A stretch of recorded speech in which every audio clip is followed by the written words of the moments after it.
my one of my Twitter accounts. Oh my God. We are so happy. I'm now here with Harjit. He's a very good guy, and I'm on live on Twitter with him. And we are discussing tomorrow's referendum for Khalistan in Ottawa. This is, of course, very important. The eyes of the free world are on this moment, and I'm very much looking forward to have a big success in Ottawa. I hope the Canadian authorities will fully be supportive of this important referendum for freedom of Khalistan. And I wish that a lot of success because, as you know, I'm absolutely in favor of freedom for Khalistan, for ex-India. This is very important for the free world because India is a genocidal maniac state allied with Russia, which is similar kind of level, even worse in Ukraine. They make a lot of atrocities and genocide. And Khalistan is an ally of Ukraine. You stand with the free world. I'm very happy about that. And so I'm very happy to be on your show today. Harjit Singh, please, you can ask me anything you want, but let's focus on tomorrow's big day and about what the free world can do for Khalistan. Please, Yeah. Thanks for the invitation. Yeah, thank you, Gunther, for taking time out. And finally, we talk. We've been, DMing each other, and we really appreciate as a Sikh and a Khalistani. I have been following your Twitter account, and I really appreciate all the support you have been giving, and also giving us the time today. But I would like to start with a bit more about yourself because there's so much curiosity in now the Sikh world, and as well as the Indian world, and I would say all the other Ex-India. Soon ex-India. Don't forget. I would say that people of subcontinent, even in Pakistan, in Bangladesh, I think you have developed a bit of fine following. If you can just tell them like what your story has been, and and then we can talk about how you got interested in Khalistan and ex-India. I'm 57 years old, Austrian economist. I was born in Linz and I live now in Vienna, Austria. And you're all very welcome. We are friendly people. I'm not a diabolic economist, as the Indian media on CNN India has called me. I'm very nice person, and everybody from India, from ex-India, from Bangladesh, from Pakistan, from anywhere in the world is welcome in Austria. We are very friendly people, but we just don't like Russian genocide against Ukraine. And this is also my experience because I have been working in the former countries of ex-Yugoslavia, which is the role model for ex-India. I've worked in Kosovo, in Macedonia, in Montenegro. I'm a development consultant, development economist. So my expertise is to make poor, broken countries rich again, and to see what they can do and to really improve the livelihood of the people. So my interest is in a secure and prosperous future for everybody in the world, no matter what religion, no matter what ethnicity. Everybody has the right for security, for freedom, and for prosperity. And this is also possible for India. And if India is not doing that, is not generating that, securing or suppressing people, what India is doing today, and then I feel totally legitimate to call for ex-India, because the successor states of India, similar like the successor state of ex-Yugoslavia, which I know very well, or the successor states of the Soviet Union, which I also know very well, and these successor states of ex-India will live much better than under some kind of Modi tyranny. And coming to my background, I lived basically 20 years abroad in Brussels, Kosovo, Ukraine, Albania. It's a very nice country, by the way. And I'm very happy now to live since 5 years back in Vienna. And I'm an economist. I'm a happy person. I'm nice. I'm not diabolic. And I'm actually a very friendly person. But I want that the Indians live much better than they do now. And as you see, this is not okay what Modi is doing. Not his foreign policy, not his internal policy. Nothing of him is okay, actually. And I found out the last years how bad it is. And so I campaign now for this Yugoslavian scenario for India. And then the successor states will live much freer. And yes, I'm also chairman of the Austrian Committee for NATO Enlargement. This is an activity of mine because I'm for economic reform, but I'm also as an economist. But It's very important security provision. Security provision is the basis of freedom, because if you cannot be sure that your property and your life is secure, then you cannot invest, you cannot prosper, you cannot live freely. And that's why we need NATO very strong. And that's why I also support my native Austria to join NATO and Ukraine to join NATO. And I'm a very big supporter of Ukraine, not only because I live there, because these are really nice people and very good people. They have done nothing bad. And Putin, with his Russian war machine, is attacking, killing them, torturing them, and raping them. And that's, of course, a total disaster. And everybody in the free world must stand with Ukraine now. And as the Indian government is not standing with Ukraine, but stands with Russia, they have lost the legitimacy to be a good part of the global community of democracies. Mr. Modi has chosen BRICS and Shanghai Cooperation. He kissed the ring finger of Putin like he would be a servant of Putin.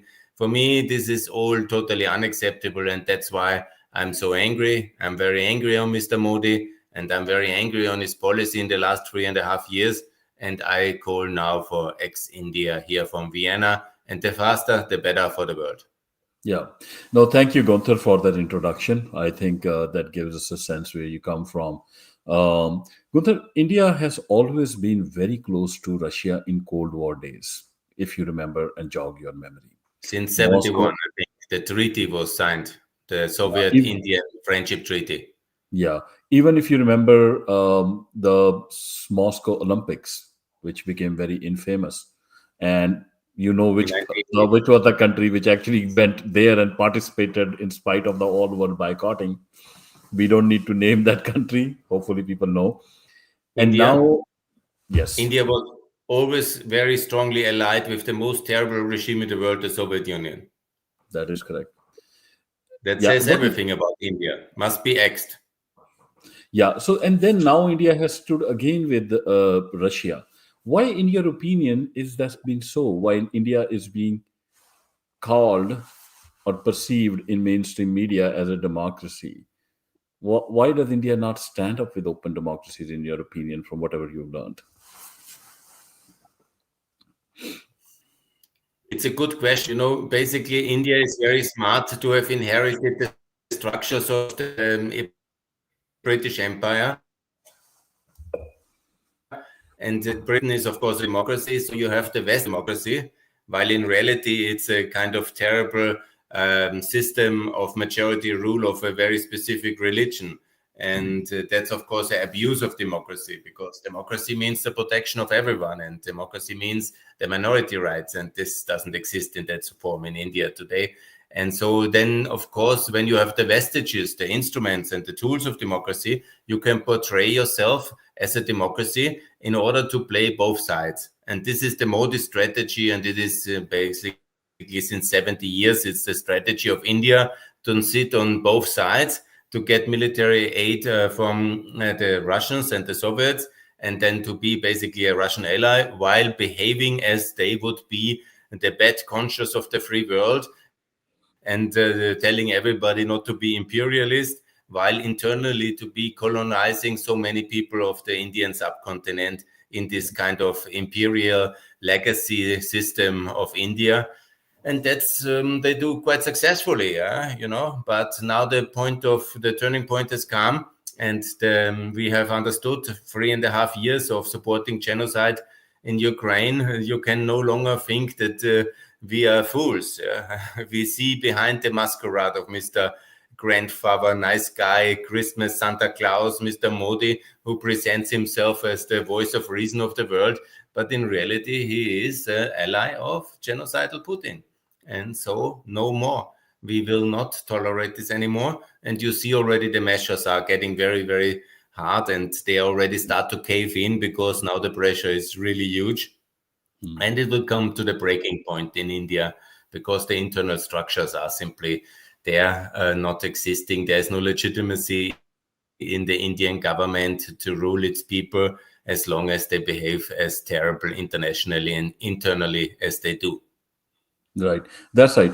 I sometimes call Gunther, India is like Hitler's dream for Europe come true, because it is like it is a multiple nations forcibly put under one system of government, because and then all the decisions being decided by one majority. It is tomorrow if I put all of Europe under one government and say we will just take a majority vote and take all decision, it'll probably be like the two most populous countries telling everybody else that what they have to do.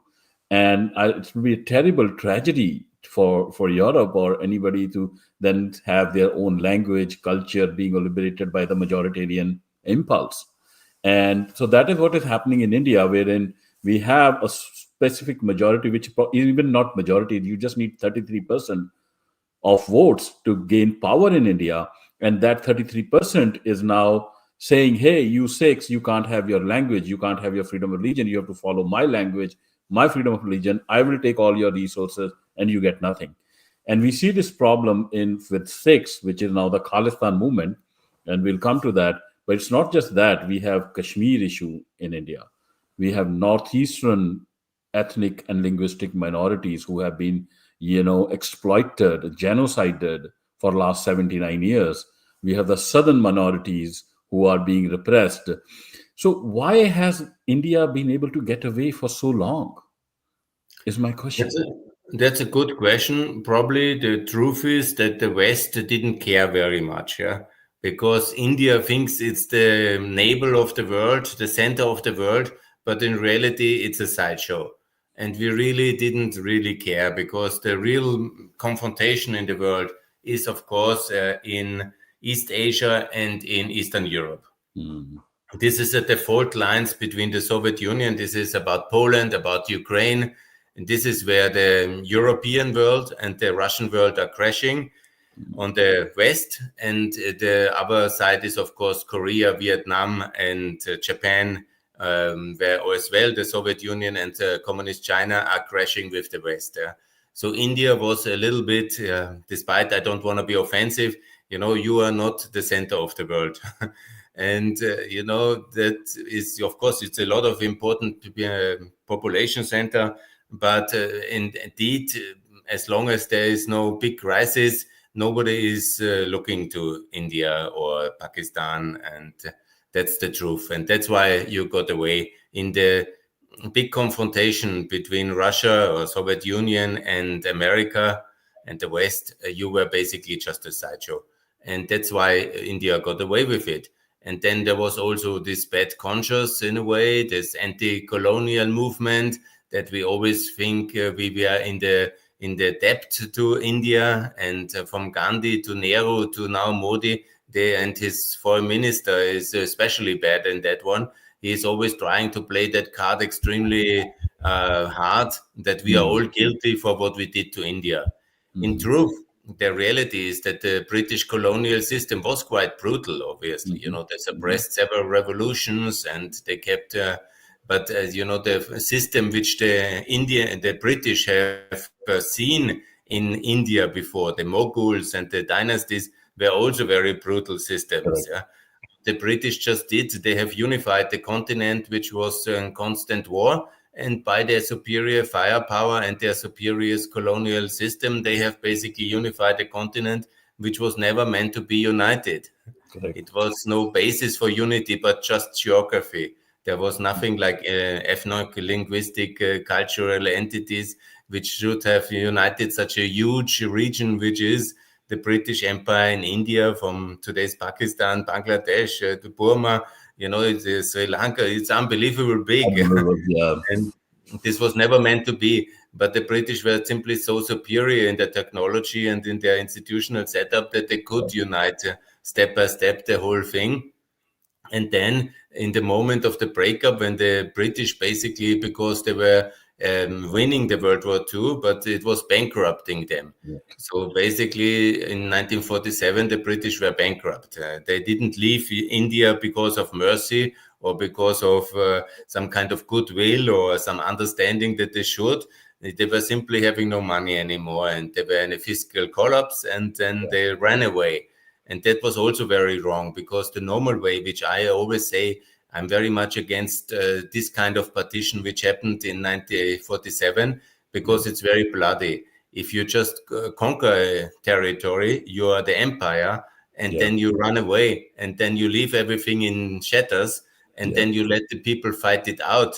Then Yeah. exactly what happens is a two-state solution in a sense, where Yeah. two brutal dictators dominate the rest. They find a division line and they kill everybody in between. And Yeah. that's exactly where the Sikhs were the victims, but many Muslims were the victims, many Hindus were the victims. Right. It was the most brutal way to do. I just run away and let the bullies fight it out. So you Right. have a two bully situation, and they have basically suppressed everybody else ever since. Yeah. Right. And that's, of course, very unfortunate because I'm advocating always according to the Fehlinger doctrine. Right. I advocate the breakup of Russia, China, and India Right. according to the internal division lines of the country in a Right. peaceful process. So, for example, India has several states, like I think it's, and you have to help me that it's 28 states or 29 states. Yeah. 29 states. So, Yeah. my proposal for India is to be 29 new states Yeah. according to the existing lines and Yeah. not according to ethnicity. I don't want, Right. I'm also not arguing for the Sikhs to have a state and to kill Right. everybody else there. Yeah. That Exactly. would be crazy. Yeah. It If you will be want to crazy. Yeah. build the It'll border. be against the very principles that we are fighting it for, which Exactly. is self-determination and equality. Exactly. And a modern state is built on freedom, respect Yeah. for human rights. It's not a religious state, it's not an ethnic state, but it's a ethnically religious neutral state.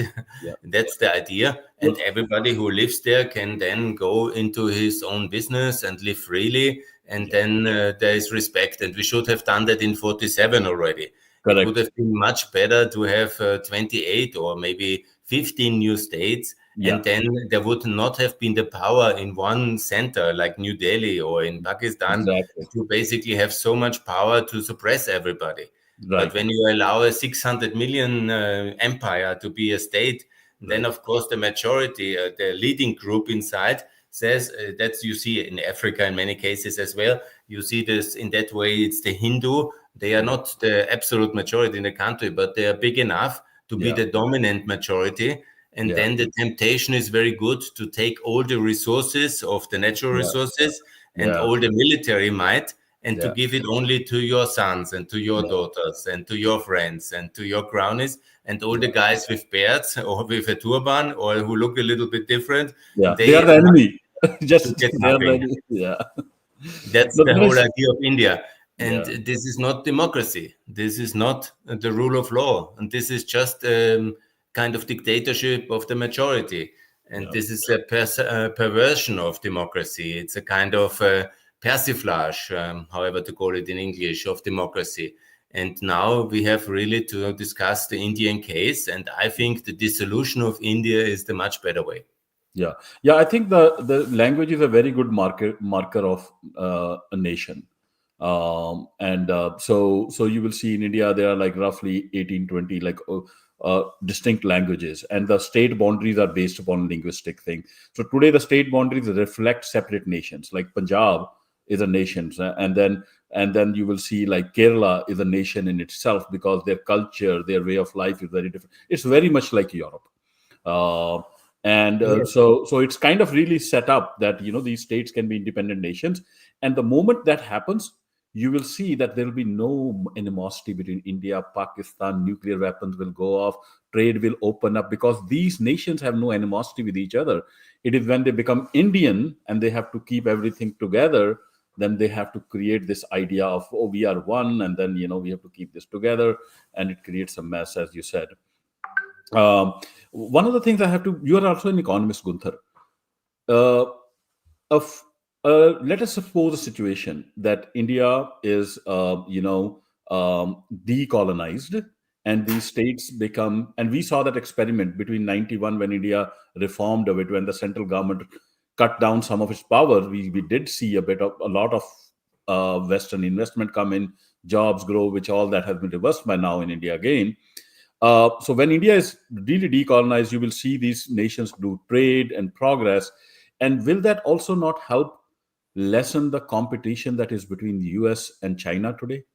Because you will see the actual manufacturing, low end manufacturing, and all that moving to India, which today I think the big reason for the China US rivalry is also the fact that China handles more than 80% of the manufacturing. If that Okay. naturally balances out, the underlying reasons for this rivalry might just vanish. Look, I don't think so. Don't take India too seriously, otherwise you fall in the Modi trap.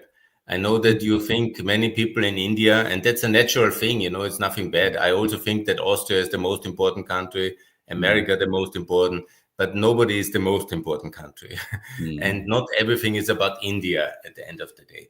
And the right. rivalry between China and India and America will not go away just because India goes away. It Mm, is a very big rivalry because we lost China to the communists in 1949. The same tragic moment when we had this tragic separation of India. It was 2 years later. The communists, with the help of the Soviet Union, took over the biggest country in the world, China. And since then, China is run by the communists in a very bad way.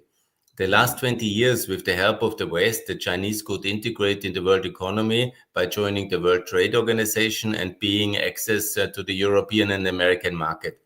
But think about, it's always the consumers who rule the world. It's us, not the producers. So the mm, Chinese are very dependent on the American market, and mm, Trump has now cut them partly out of the American market. So this rivalry will always exist, no matter if India exists or not. So this is not about you. This is about China being communist and being now also very successfully able to project power outside, financially and militarily. And this will be challenging the American and the European supremacy. And so you will always have this kind of rivalry no matter what is happening in India. Nevertheless, India has a good chance to develop. The new mm, countries can be part of the global manufacturing chain and of the value creation of the free world, which India today is already. Parts of India have really developed as well, because mm, also your country has opened up and has left the socialist tradition of the first period during the Cold War. Basically, India was a socialist country. right, right, Where you were not a communist country, but you were a socialist country. This was the right, philosophy. The Congress was a socialist party. They right, were a anti-colonial revolutionary movement. A little bit less revolution, maybe in the case of the Congress, but they were a socialist party, and you were a socialist economy. You have just opened when the Soviet Union fell, but you have right, not opened completely, because then there was a lot of nationalism in your country, and a lot of protectionism, and everything must be protected, because this kind of ideological mix of socialism, right, anti-Western kind of anti-colonial protectionism has left you much poorer than, for example, China.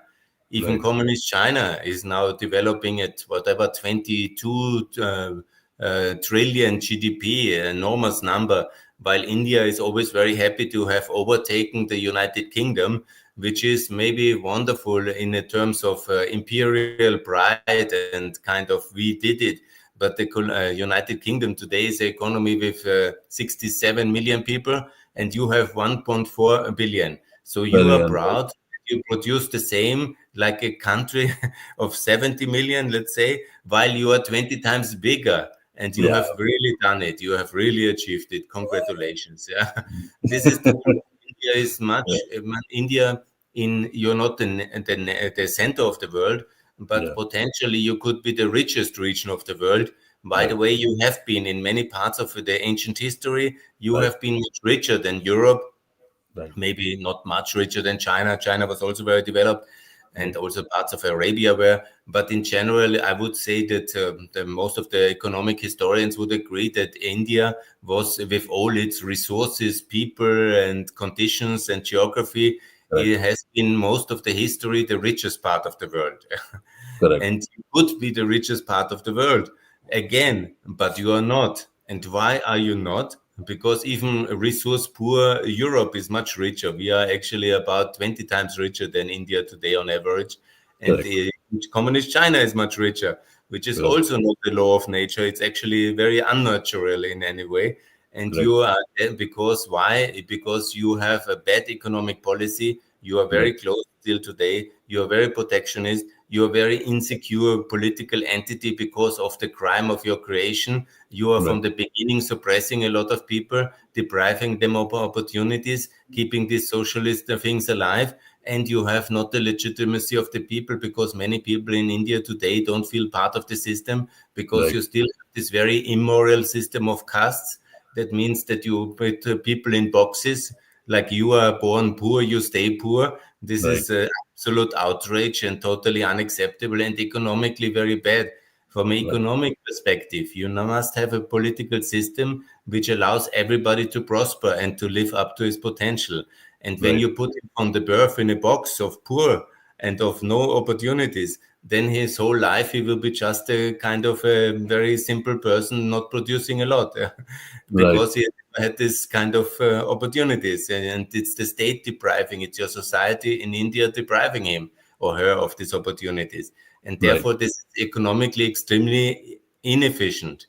So this kind of injustices of the internal social structure, Right. but also the non-inclusion of minorities. Yeah, when you, Mm. for example, and guess you are not living in India or in Khalistan No, at the I'm in moment. US now. Yeah, I'm not in In Khalistan US. anymore. Yeah, So a I call lot it of you, occupied Khalistan. So people say Khalistan will be founded. Khalistan is always there. It is just occupied. We are not creating a new exactly. country. We are just getting back our right for self-determination. So You we are you just know that occupying. it's also better for me not to go to Punjab, because the police in Punjab is looking for me. They made a complaint Oh, and they blocked my Twitter account, and they wrote me, you are whatever, a terrorist because you're for Khalistan. I no, better don't go. you have to be careful. They were caught running death squads in US, the Indian state. There's actually a trial going on in New York, and they were I trying to only go assassinate Mr. to I only go to Punjab restaurants in Vienna, and I don't go to Indian restaurants, so I'm safe and nobody will harm me, because I'm actually a very nice guy. I have nothing against Indians and Hindu. I just want a better life for anybody. But I tell, if Mr. Modi sends death squads to Canada, to US, and or to Europe, he will pay a very heavy price for that. Because the thing is, if you behave like that, there's always a price with that. You can kill somebody, yes, but he will be a murderer. And the Western people, the public opinion of the free world, will always understand ever closer that Modi's system, which is killing its opponents outside, is an unfair, unlawful state without the legitimacy to govern. And once you've lost that in the eyes of the free world, it doesn't take a lot for NATO bombs to come, because once you kill the people, once you kill their own minorities, there will be consequences. You have seen it in the case of Yugoslavia. Once Serbia has started really to mass expel the Albanians, and once they started to kill them village by village, family by family, burning houses, then the Western opinion was so strong that the politicians had to act. And this is how it works. Yeah, it's nowhere the Western politicians who want to do military interventions. It's not like that we think about it. Who can we attack tomorrow? This is what this foreign minister thinks, that we are like the bad guys who are thinking, sitting in the airplanes, and who can they bomb tomorrow? This is not how it works. But when the outrageous atrocities of states against their own people are getting so big that you see it on the television or on Twitter every single day, like we see it today in Nigeria, where the Nigerian government and allows the terrorists to kill the Christian people. And then the outrage is getting very big. And then the politicians have the urge to act, because they're the representatives of the people. And we don't want the Christians in Nigeria, in Biafra, to be killed. We don't want the Sikhs to be killed in India. We actually don't want anybody to be killed, and especially not the Ukrainians by Russia. So we are basically the opinion of the free world. We want everybody to live in peace and in right. security. And if you don't secure that, if you don't guarantee that as a state, then I would be very careful with your next steps, because we Maybe. are now very powerful. You will see also we will win the war in Ukraine. We will not do any kind of surrender thing as Mr. Trump, who is unfortunately a very confused person. Yeah, we will not surrender. We will definitely win there, and we will also tackle the Indian issue. Will it be ex-India? We will see. It depends very much how Modi is acting now. If he goes all in towards Putin, he will Mhm. pay a very heavy price, and you will be very happy because your country, your Khalistan, will be very soon a reality. If he understands where the wind is blowing, then he will maybe kind of transform India into a federal union and be some kind of European Union of India. That's Right. all fine. I'm not knowing the future. I'm not, Right. but I tell you, when you behave badly there as a state leader, there will always be consequences and you Right. will pay a very heavy price. You can exploit people for some time, but you Right. cannot continue tyranny endlessly. I think maybe we also hit upon maybe that is what India's secret sauce has been. They have never let the outrage against their actions grow above a certain level. It has always been around that threshold, but it's been constant for 80 years. And I think that is what they master, which is hide their underbelly and what they do within India and not let that come up. And I think now it has come up as world is taking more attention on India, and they're kind of in the microscope. What is India doing with Russia? Because now they're big enough to be a factor in geopolitics. And having said that, I know because your listeners are also going to listen to this podcast. Just my opinion, because I was raised in that socialist India when I was born, and I had seen those days. I won't call it socialist. I think it was as communist as anything else, maybe even more brutal than Soviet Union in terms of the power of the state. And I have seen this play out multiple times. India will never ever leave the side of the communist world. It's never going to happen. You can keep twisting their arm. They will play with you, and then they will their because their hearts are never going to be with you. Okay, because in their mind they admire the centralized state, because the problem of the Indian rulers is to create an Indian nation which does not exist. Chinese don't have that problem. China is primarily a Han nation. Russia had that problem. It got rid of some bit of that problem, but it is still not the whole Russian Federation is still not Russia, Russians or one ethnicity or one nation. But India has that problem multiplied by 100. And because it's an empire, it has to be a brutal communist centralized state, and it's never going to side with the Western democracies ever, is my understanding. And I think it while it is on I think while it is also on the Western, I think, think tanks to realize this eventuality rather than keep thinking short term. But with that said, I want to say also my apologies because when I was at the start of the war, I made a similar podcast with one Indian think tank. And it was on the 23rd of February. I was appealing for India to join the free world. I was making offers like free trade agreement with the European Union, membership in the Organization of Economic Development, OECD in Paris. And that I was really optimistic because I was a typical person in Europe believing in Indian democracy and in India as a potential ally of the free world. And I was really naively believing all these things, yeah, because that's the common position in Europe. And now, 3.5 years, I was watching and discussing India. But 3.5 years, India has more and more chosen the wrong side. And it's not today in the age of Twitter and X, yeah, everybody can have information. So on purpose, India choose the wrong side. Yeah, it is not exactly. that they are like poor people, farmers who don't know and they have never No, seen the no, world and they don't understand what's going on. No, no, right, no. Mr. Modi understands very well, and the billions of Indians understand very well. And the exactly. political system has opted towards China and Russia. So Right, here must be consequences. And the only way India is now in the last month a little bit reacting is by massive American and European pressure.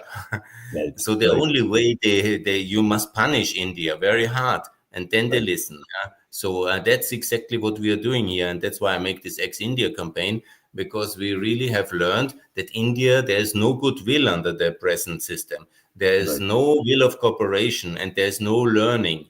This scandalous man who is your foreign minister, this Indian gentleman, I don't want to even mention Jayashankar, it. Jayashankar.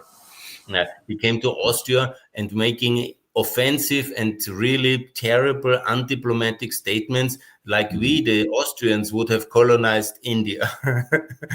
So that is what they're great at, gaslighting. Okay, so to It's blame getting you. ridiculous.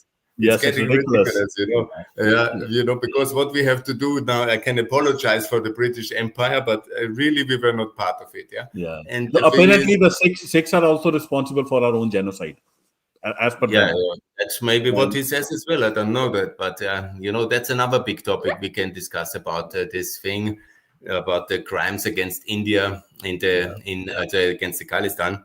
But on the general level, I want to apologize for my mistakes and my naivety, and I call now to have no free trade agreement with India from the European Union, no membership in OECD.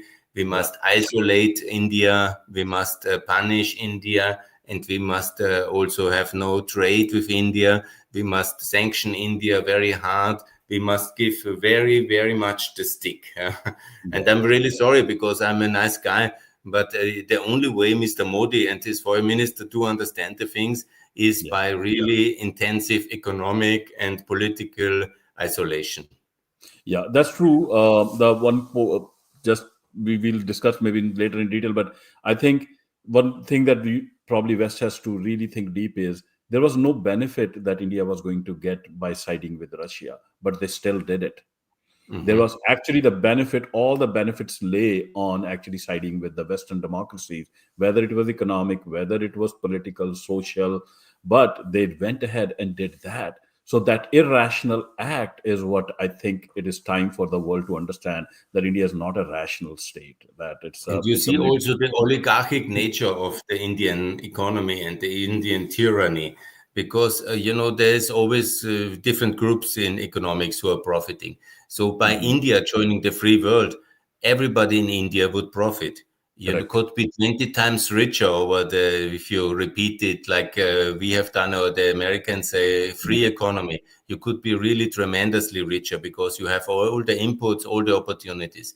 But Right. by choosing this Russian way, only a few friends of Mr. Modi's oligarchy, of course, Mhm. they got richer because they're the owners of the oil refineries and of the oil trade. Yeah. So that's probably 10 people in India. I don't know who own these refineries, or 15. I don't know if you have shareholders or how you have it, individual owners. I don't know. But it's certainly a few families who basically are the majority shareholders of the oil distribution and oil refining system, and they got filthy rich by getting cheaper oil. I'm sure they didn't give the cheaper oil to the consumers. No, But no, it's not. India and has the most expensive oil.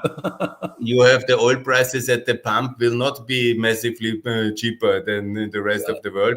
But for yeah, them, they got this sanctioned oil and they transformed it in the refineries in product for the consumer markets of India and the rest of the world. And yeah. they got really rich. And I'm sure they gave a lot of nice presents for, I don't know what is the Hindu, the Diwali is your festival, the festival, yeah? Their In festival, Diwali, yes. I guess it's like the Christians sitting at Christmas together, and That's right. then the friends of the oligarchs they come to Mr. Modi at the Diwali, and then they have nice envelopes with big caches of millions of euros. I don't know, suitcases. I don't know. Maybe they have Yeah, secret bank accounts. I don't know how they do it in India these yeah, days. But I'm sure the oligarchs have a way to say thank you to Mr. Modi. And this yeah, is a few families getting filthy rich and yeah, then driving Lamborghinis and Ferraris. And the most of the other people who are not in this kind of value chain of oligarchy, and they yeah, have to emigrate to where? Where are all the poor people of India going? To the United States and to the European Union to make a safe and secure and better life. And this yeah, is exactly the unfair system which Modi has created. It's a typical post-socialist transformation oligarchy where the yeah, few get very rich, and he has some nice economic data because of his very low level of start. And then he says, I'm such a wonderful guy. I'm the great democracy. In reality, he is a typical kind of Russian style crony oligarchy, which is another proof why this system is failed and India must be dismantled. I would say they are better than, they are more skilled than Russians, because Russians get a bad name. They have a bad reputation. Like the Indians roam around with the, hey, we are these nice guys of the town. So they're, so I would say in that sense they are more skilled in playing the world around them.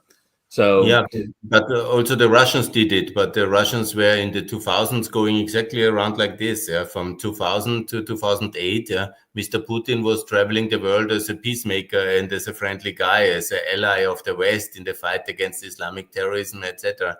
But he decided to go militarily into Georgia in 2008. He decided to go into Ukraine and Crimea in 2014. He decided to go into whatever Libya and other countries, Afghanistan, and of course he decided for the big war. And therefore, his narrative of being a friendly man is not so anymore existing. So he is definitely the enemy. But India has up to now not really waged any war of aggression, mhm. and with some minor incidents at both borders in the north. But nevertheless, that would be the next step, of course, when they really go into aggressive mode, which I hope they will not. And I can just counsel them caution, because don't misunderestimate the West. The free world is always very strong, and we are tackling our enemies step by step.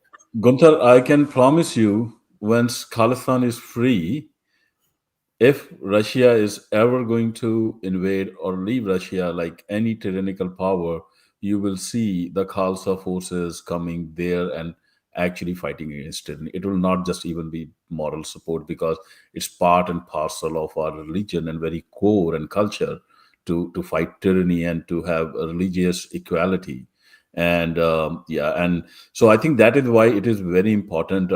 I feel that we have to free Khalistan from this leftover British colonial legacy called the Indian Empire, because India is not a nation, India is not a culture, India is not a cuisine, India is a name of an empire. We have different nations who are there. And so for the Khalistan nation, the Sikhs have been, fighting this since the British left, where the Sikhs ran a very, peaceful struggle for almost 40 years for India to federalize and to have a full federal structure like in United States we have.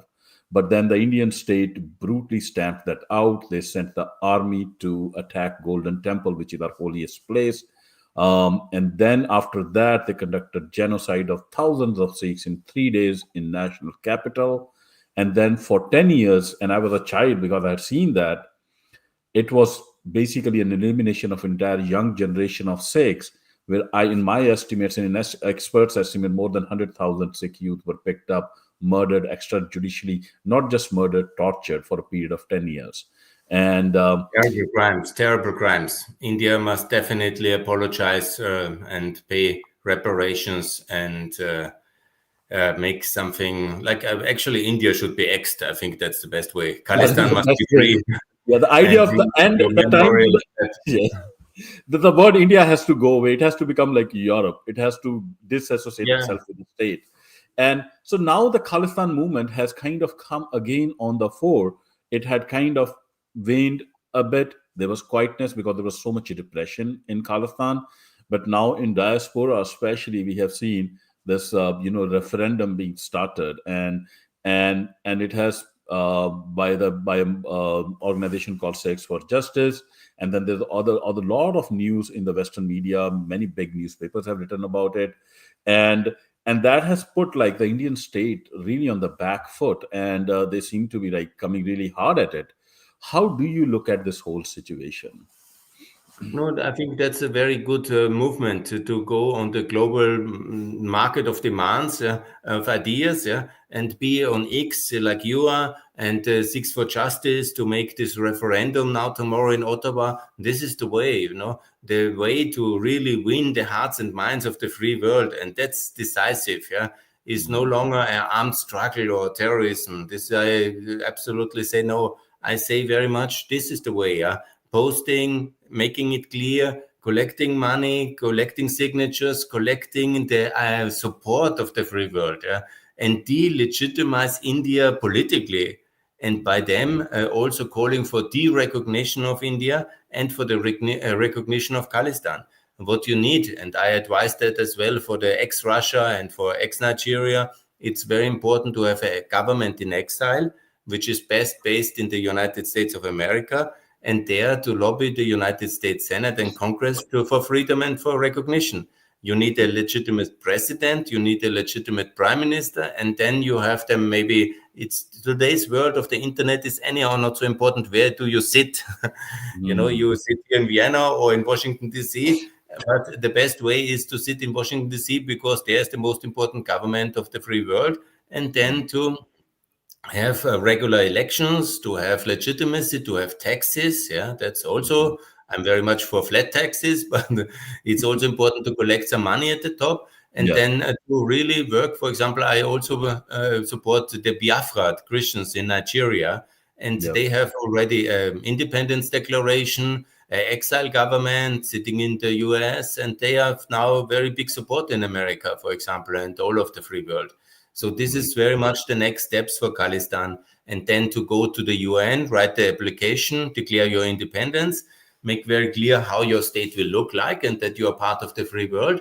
And then you apply for, like Palestine in a way, you apply for the UN. You make an Yeah. application and to go. And this is the way you simply ignore India. Basically, you do as if it would already be in dissolution. And then Yeah. you go ahead and you declare your own independence, your own government, your own president, your own parliament. And Yeah. okay, you prepare all the institutions and for the moment, and then you can return to your capital and to your homeland. And one day Yeah. it will come. And with the changes, because, always see it like this, the present world order, which we have created in 1945, is very much protecting also the states like India and China and Right. Russia, because they're very much the beneficiary of this world order, which was also created by Stalin. Yeah? Let's not forget. Yeah. And he Mm. was also one of the winners, and he very much created this world order, and it has fermented and cemented. Also, the Russia today is still in the Security Council, and China, and they all say they don't want this world order because it's in principle a good world order. But I say we can build a little bit of an improved world order without Russia in its present form, without China in its present form, and without India Yeah. in its present Yes. form. So the more they go against us and they go against the free world, because it's not Right. just me, it's not personal, yeah, but it's a Right. bit personal because they kill a lot of people internally and externally. But they always complain about this present system is against biased. It's Right. not in reality, it's their protection. But the more they provoke us, the more they attack us, the more they attack innocent people and kill them, Right. the more we have this impetus, because the Western world and the free world is very much status quo driven. Our Mm. politicians don't want change. They Right. think it's good to have Russia, to have China, India, because change is always costly. It has a Right. cost in money and in blood, and you want to avoid that. And then the thing is, the more they raise the stakes and complain Right. about the system and try to destroy it, we Yeah. might also think to take it down, but we start taking it down with taking down Russia, India, and China. And Right. this will be So, the risk. So you can in terms of order to take them down, will it make more strategic sense to?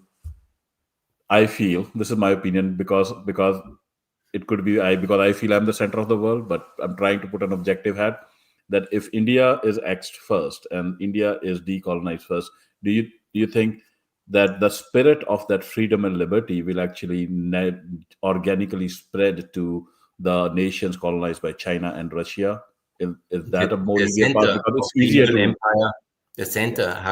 the center of the evil empire is Russia. So Russia is the one who has broken the peace. Russia broke the peace in 2008, 2014, and in 2022. Russia is the most biggest problem, and Russia is behind. Russia gives the legitimacy and the backing towards China and India. So Russia will be the first one to break because they will lose the war and their system is in collapse, economically and morally and politically, ideologically. So Russia will be the first to fall. And then we will see how that moment is used by the various independence movement, because it's not us axing India. It's the people of Khalistan, it's the people of other regions, it's the Yeah. Tamils, there are so many groups inside, or the East Right. Turkestan when it comes to the Chinese. It's Yeah. not, and these systems, empires do fall from in itself. Yeah, they Mm. fall mostly when they lose wars or economically collapse. but it's very purely that somebody else comes to attack them. We will definitely, just to make it very clear, we're not going to attack India. Nobody will divide India. This is a misunderstanding if somebody has this idea. It Yeah, is the internal inconsistency and structural imbalances of the India yeah, which leads to its own internal collapse. In the yeah, moment when the Russian empire will collapse, then it's the moment for the Indian empire to collapse. And you yeah. have just to be legitimately ready to take the succession of this ex-Indian empire. This is a great moment to also send a message, Gunther, because I tell you, this interview will be listened by more Indians than Khalistanis because they have been tracking you like anything and they track my work also like anything. And I'm sometimes surprised why they do that. But a lot of Indians, in millions, I would say close to a billion, have been brainwashed by the Indian state. And they believe that it is the West which is falling, you know, they are done with, and they are the now going to be the new world order leaders, and they are going to write how this new world order will be. and Sure.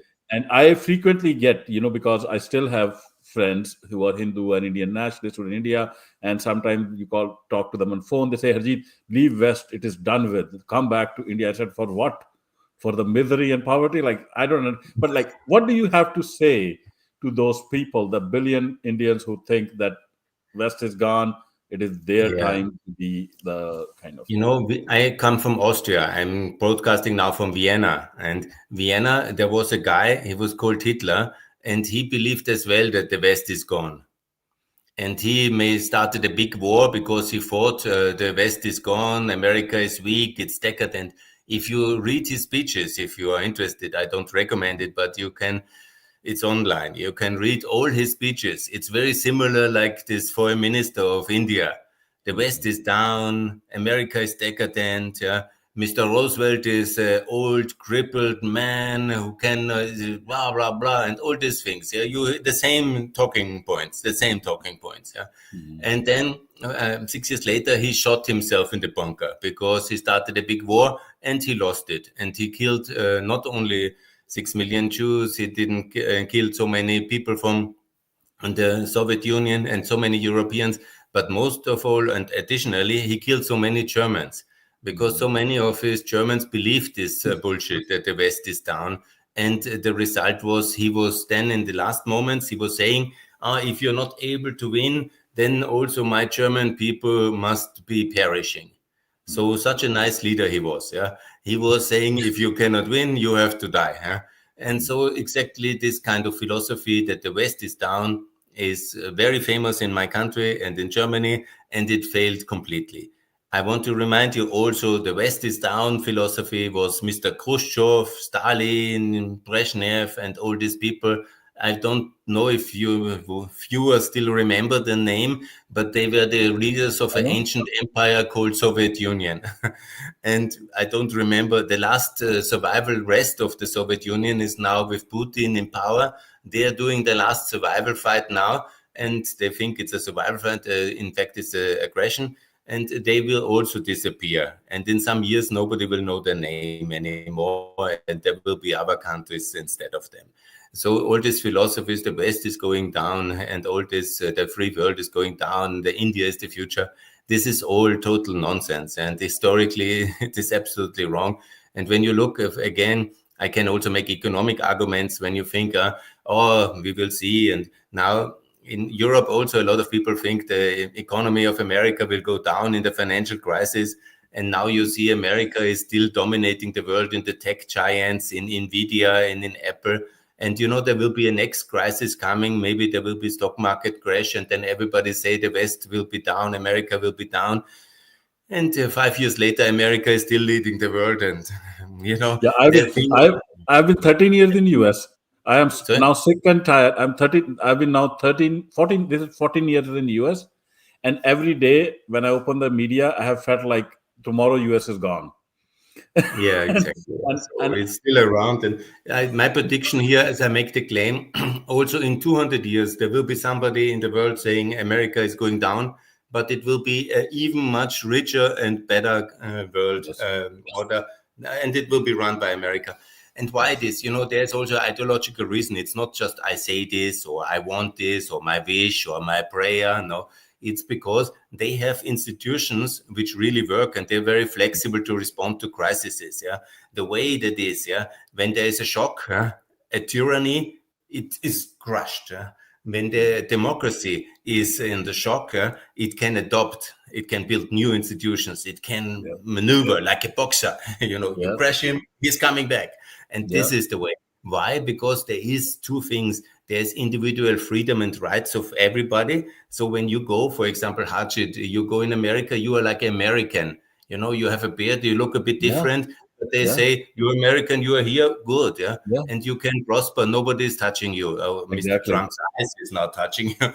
That's another problem. But anyhow, the thing is, in general, this freedom gives a Yeah. legitimacy. Legitimacy is the power on which the West rests. Yeah. Do we Exactly. think? Do you think that the system that rules you, because everybody is ruled by a certain system in India, do you agree with it? Yeah.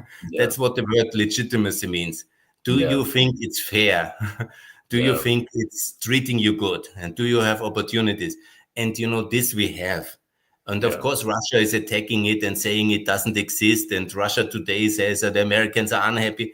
And it's absolutely good to be unhappy with your system because it's part of legitimacy. Because you Right. can go on YouTube and say, I'm unhappy as American or European. And that's Yeah.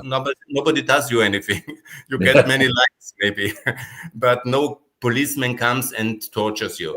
And this kind of freedom leads to the expression of rights, and this leads to legitimacy. And legitimacy gives you the power of the consent of the people.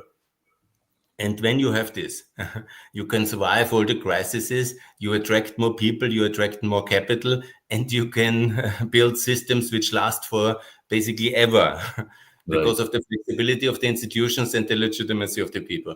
And this is not the case in Russia.